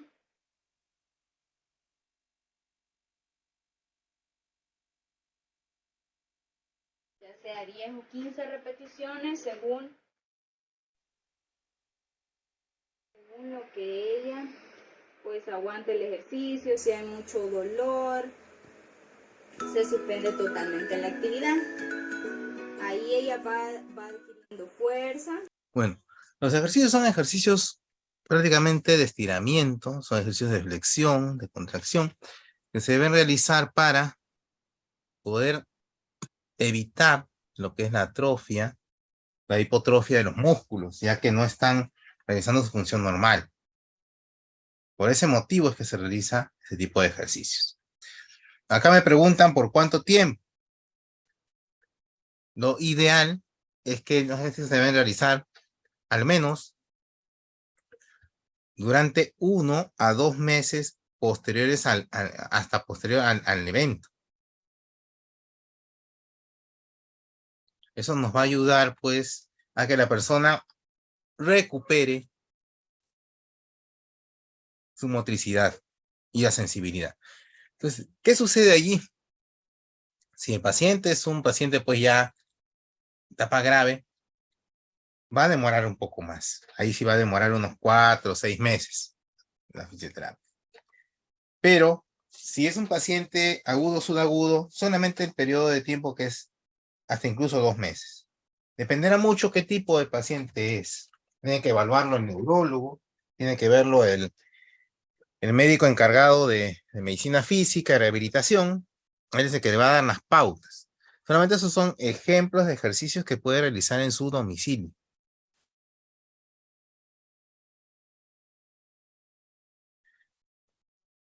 A ver, me preguntan acá qué agentes físicos. ¿A qué se refiere con agentes físicos? ¿Frío, calor? Me parece. En algunos casos se utiliza frío, calor. Ahora utilizan terapia láser también para lo que es. Incluso utilizan barras, la parte física, para poder hacer este tipo de,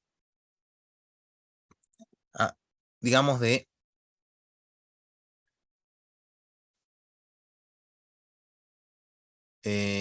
por así decirlo, estos aspectos, estas situaciones. Entonces, más que nada,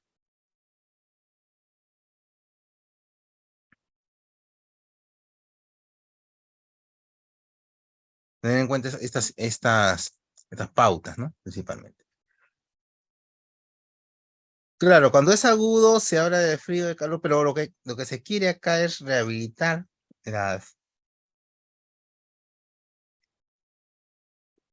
lo que son los axones, la motilidad. Mayoritariamente usan lo que es el calor, más que nada. ¿Y por qué? El calor hace que las moléculas se muevan más rápido. Hace que se regenere mucho más rápido también. Aparte del tratamiento pues, que va a llevar el paciente, farmacológico, ¿no? Si es que requiere inmunoterapia. Pero más que nada, va a ser tratamiento conjugando también su dieta que sea proteica, hiperproteica, y a su vez también lo que es el uso de agentes físicos con el calor principalmente. Vamos a retomar la presentación entonces. Ahí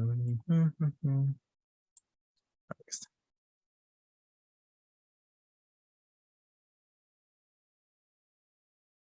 Hemos visto acá. Ya. Entonces sí vamos a ver lo que es el apoyo psicosocial. ¿Qué sucede? El paciente cuando sufre pues Guillain-Barré se desmoraliza, la familia no sabe qué hacer, sienten que se siente un peso encima de la familia el paciente, prácticamente hay que sobrellevarlo, ya que para la familia también es un gran peso encima el tener una persona que no puede valerse por sí misma. Esto para nosotros conlleva mucho sacrificio, mucho tiempo.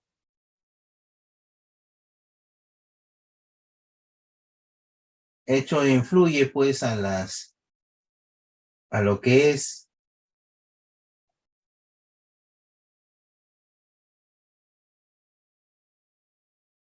explicar a la familia. Hay etapas en esa parte psicosocial. Hay una etapa en la cual se utiliza, por así decirlo, una etapa en la cual la persona, una etapa de impacto, en la cual la persona prácticamente es un peso para sus familiares, así lo siento.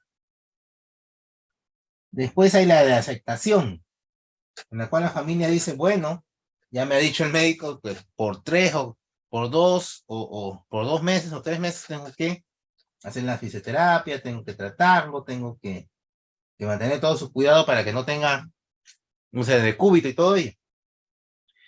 Y después hay una etapa ya en la que la persona, a veces el familiar, pues, rechaza el hacer todo el ciclo. Y después hay una reaceptación. No siempre se da en ese orden, ¿no? Pero es lo que menciona la psicología con respecto al paciente que es discapacitado, por así decirlo, o sea, de manera, en ese caso no es permanente, ¿no? Pero, es que menciona. Prácticamente, lo que se tiene que hacer es que los familiares acepten la enfermedad del paciente. Algunas veces se puede usar antidepresivos cuando es una etapa grave del paciente. Más que nada, el conocimiento de la familia de lo que tiene que hacer con el paciente, sus terapias, a lo que tiene que estar adaptado el paciente. Acá les voy a poner un pequeño video, pues de esta, a ver, lo que corresponde al... ¿no? Entonces, y de un momento a otro va a requerir, no, por eso se requiere, los médicos siempre refieren, ¿no? Si bien detectan algunos síntomas, hay que llevarlo al hospital, y muchos de ellos van a requerir una hospitalización inmediata, para evitar que pueda empeorar sus síntomas. Asimismo, entonces, teniendo en cuenta todo ello, la importancia de la hospitalización, de la atención por los médicos especializados en nuestro hospital, en la parte psicológica, ¿qué debemos evaluar? ¿Qué aspectos debemos evaluar en una persona con Guillain-Barré? Debemos evaluar aspectos de personalidad, sus funciones cognitivas y emocional, el aspecto emocional. Entonces, si hablamos del aspecto emocional, toda persona que se entera de un diagnóstico de cualquiera, de un cáncer, de un diagnóstico de VIH, el diagnóstico de Guillain-Barré, va a pasar por un proceso de duelo. Entonces, en el proceso de duelo, que hay 5 etapas, ¿no? Ira, culpa, negociación, depresión y hasta llegar a la aceptación. Estas 5 etapas pueden ser de manera, no necesariamente ese es el orden, ¿no? puede ser primero pasa por negociación, imaginemos que primero pasa por ira. ¿Cómo es la ira? ¿No? Está enojado, está resentido por todo lo que a él le está pasando, ¿no? Después la culpa tal vez se culpa él mismo porque yo no me atendí, porque yo no fui lo más pronto posible al hospital. Puede culpar a su entorno, a su familia, no sé qué pasó. Puede culpar a su familia debido a puede culpar a su familia porque no lo atendieron, sin culpar a él mismo y culpar a los demás. Y en negociaciones pretende negociar con la vida, pretende negociar con el aspecto espiritual para poder llegar a aceptar este diagnóstico, ¿no? La otra etapa es la depresión, llega una etapa de sentirse muy triste, de sentir mucho miedo, mucha tristeza debido a presentar el diagnóstico. Y hasta llegar a la aceptación, ¿no? La aceptación es cuando la persona ya acepta que, bueno, esto es el diagnóstico, ¿qué tengo que hacer? ¿Con qué herramientas cuento para afrontar este diagnóstico? Entonces, teniendo en cuenta la fase de duelo que pasa una persona, también en las investigaciones, hay una investigación del 2016, donde se hicieron las manifestaciones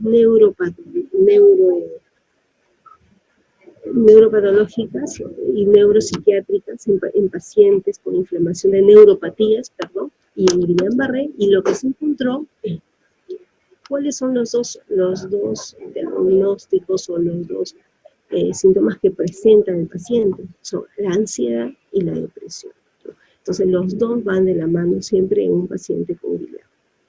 Entonces, ¿qué hacemos frente a esto? ¿Qué hacemos frente a esta depresión, a estos sentimientos de tristeza, a esta incertidumbre, a estos sentimientos de desesperanza, a esta anedonia, al deseo de ya tal vez mejor dejarse vencer por lo que presenta, a este miedo a lo que va a pasar conmigo? Entonces, esos dos síntomas son importantes trabajarlo de la mano con el psiquiatra, ¿no? Para poder ver su afronte y su protección emocional. Teniendo en cuenta esos dos diagnósticos, también otra investigación también del 2016, igual, ¿no? ¿Qué síntomas psiquiátricos encontramos en Guillain-Barré? Y lo que encuentra es lo mismo, ¿no? Se reitera, hay gran indicadores de ansiedad y una labilidad emocional bastante significativa. Entonces, teniendo en cuenta los antecedentes, ¿no? Las investigaciones y todo ello, entonces, ¿qué trabajamos en un paciente si ya sabemos que lo que predomina la ansiedad y la depresión? Y acá hay otra cosa muy importante. Tenemos que considerar que hay pacientes que ya diagnosticados con Guillain-Barré, la gran mayoría, gracias a Dios, se recupera, la gran mayoría.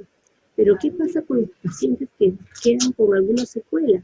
¿Qué hacer frente a la posibilidad de adquirir una discapacidad a largo plazo?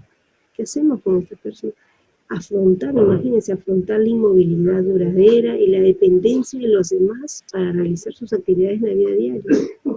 Eso de por sí también genera indicadores de estrés, porque es una persona que ha estado trabajando, ha sido independiente.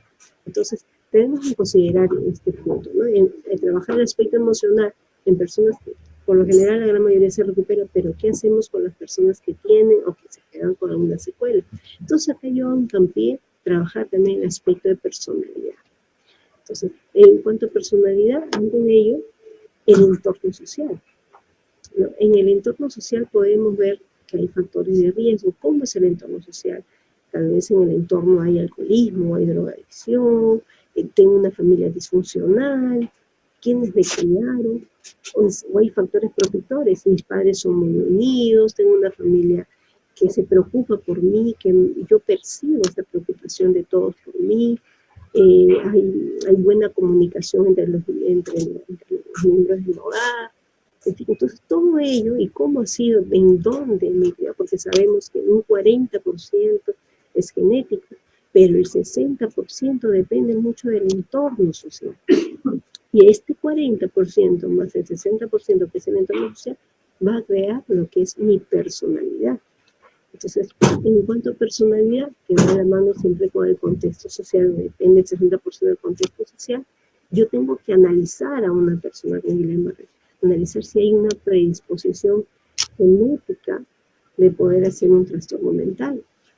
Tengo que evaluar sus rasgos de personalidad, evaluar qué estilos de afrontamiento tiene esta persona, qué estilo de afrontamiento, cuáles son sus recursos personales, es perseverante, es optimista, cuáles son sus recursos personales para enfrentar esta enfermedad, qué fragilidad existe en esta persona, en su ambiente. Entonces, considerando ello, podemos evaluar que hay gran comorbilidad en este paciente con Guillain-Barré. Tenemos la fragilidad del entorno, tiene una determinada personalidad, está en un determinado contexto. Tenemos que existe depresión, ansiedad, ¿no? Que es ya comprobado a nivel de diferentes investigaciones, depresión, ansiedad. Entonces, acá también existe algo muy importante que evaluar. La depresión y ansiedad nos puede llevar, o por comorbilidad, nos puede conllevar a hacer déficit neuropsicológico en un paciente con Guillain-Barré, que muchas veces es desapercibido. ¿Y qué déficits neuropsicológicos podríamos encontrar en esta persona con Guillain-Barré?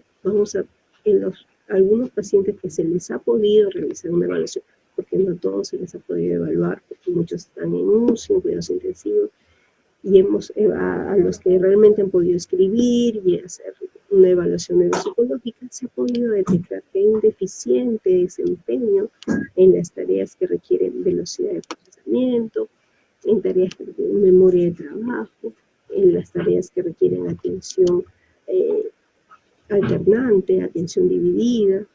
Ahí hemos visto cierto déficit, ¿no? El desempeño ha sido muy deficiente.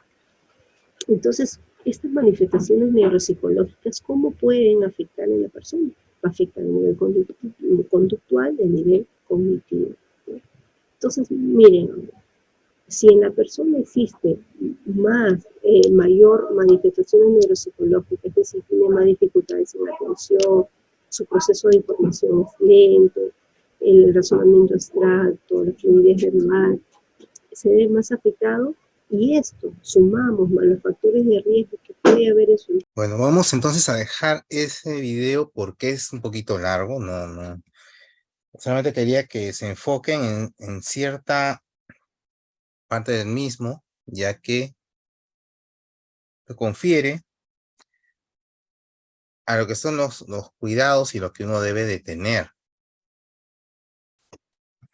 a cargo, pues, de las personas que tienen Guillain-Barré, ¿no? Entonces, eso, y hay una última lámina que quería presentar, que corresponde a lo que es la prevención. La prevención, más que nada, se basa, pues, número uno, pues uno le dice, está en autos de no cumplir o no tener enfermedades tipo infectocontagiosas, ya que esas son las que promueven la aparición de estos complejos autoinmunes.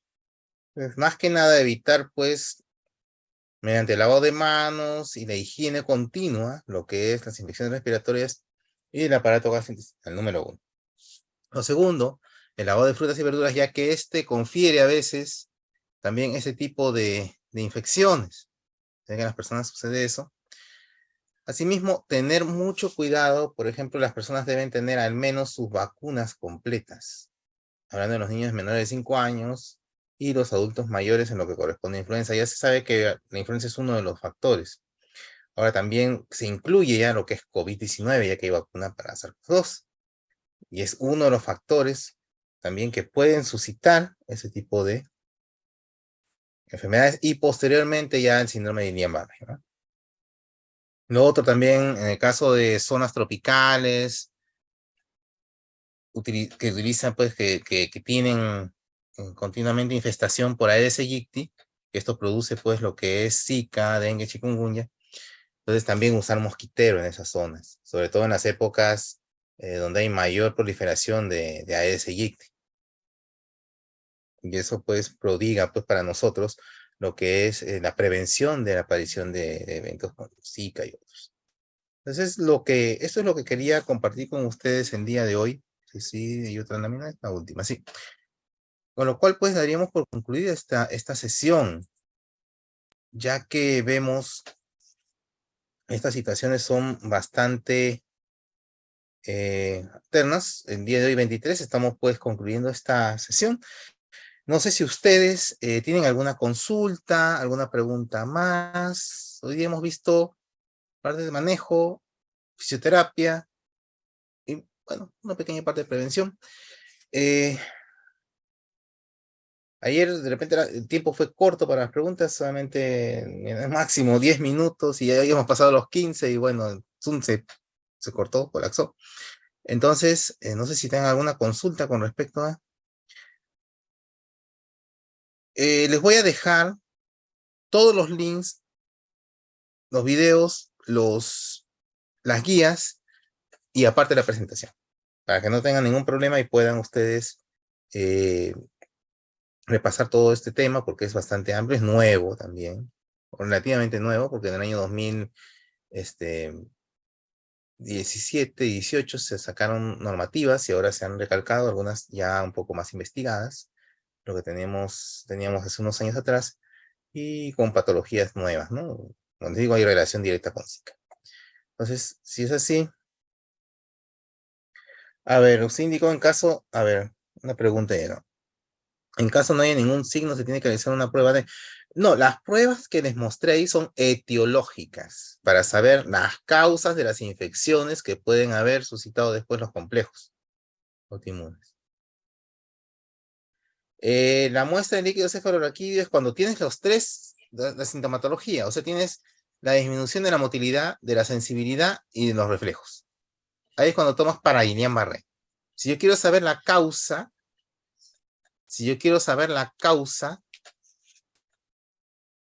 lo que voy a tener que hacer es tomar exámenes, pues, si es una zona con Zika, tengo que tomar exámenes para Zika. Si ha tenido problemas gastrointestinales, tengo que tomar una muestra para Campylobacter de lo que es ese, ¿no? Y si ha habido problemas respiratorios, tengo que tomar una muestra también, en ese caso, ¿no? Entonces, dependerá, pues, para ver la etiología de la infección que ha tenido previa la persona. Respecto de la terapia física, les he mencionado que en la mayoría de veces son 1 a 2 meses de terapia física, y en el caso sean pacientes crónicos, ya ahí sí tiene que demorar un poquito más. La medicina homeopática, los medicamentos naturales, más que nada, una parte es sugestión y otra parte es efectos que puede tener alguna planta, medicamento u otros, pero la sugestión tiene que ver mucho en la medicina homeopática. Acuérdense ustedes que el 65% de las enfermedades son psicosomáticas. Prácticamente el 95 a 98% de los pacientes con Guillain-Barré se recuperan. Se habla hasta de 1 a 2, por eso un 1 a 2% que pueden fallecer en mortalidad. Por eso es que se habla de 95 a 98%. Algunos quedan con secuelas, cuando son los graves, por supuesto, son los que pueden quedar con secuelas.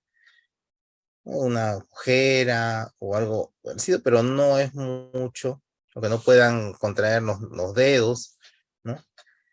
Usualmente se menciona, como les digo, hasta 98% como mínimo de recuperación, cuando hay una gran cantidad, así como tenemos en el Perú en este momento, que hay lo que no ha aparecido en 50 años ha aparecido este año, en situación del número de Guillain-Barré. Por eso es que hemos tenido esta alerta epidemiológica y tenemos este problema. No sé si hay otra pregunta más.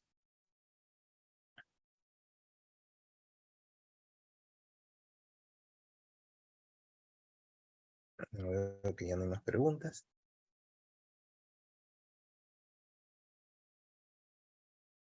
Bueno, si es así, entonces daríamos por concluir esta sesión, también el curso, que es manejo. Herramientas en casa. Como he visto una liga, agua caliente, paños, ¿no? Almohada, lo usual, lo que tenemos en casa. O sea, la fisioterapia se basa en utilizar lo que tienes en casa. Cuando ya la persona está mucho más digamos, está más desarrollada su motilidad, Ya puede hacer estiramientos parándose en el respaldo, agarrándose el respaldo de la silla y otras cosas. Si tiene una caminadora, comienza a hacer una caminadora mecánica, de preferencia adulto mayor, mecánica. En adulto mayor no se usa caminadora eléctrica porque lo tira por un costado al paciente y va a ser peor el daño que el beneficio. Sí, les recomiendo. Las caminadoras eléctricas son para adultos y jóvenes. El adulto mayor tiene que utilizar caminadora mecánica. Eso es algo que está establecido durante muchos años por los terapeutas, ¿no? Entonces, creo que ya no hay, sí, pues esa es la última. Muchas gracias. Entonces, si es así, por parte de, a ver, queda la posibilidad de que el paciente quede con alteración. Claro, más que nada por el aspecto, más que alteraciones nerviosas, por el aspecto psicológico. Eso es algo que podría darse, no siempre, podría darse, ¿no?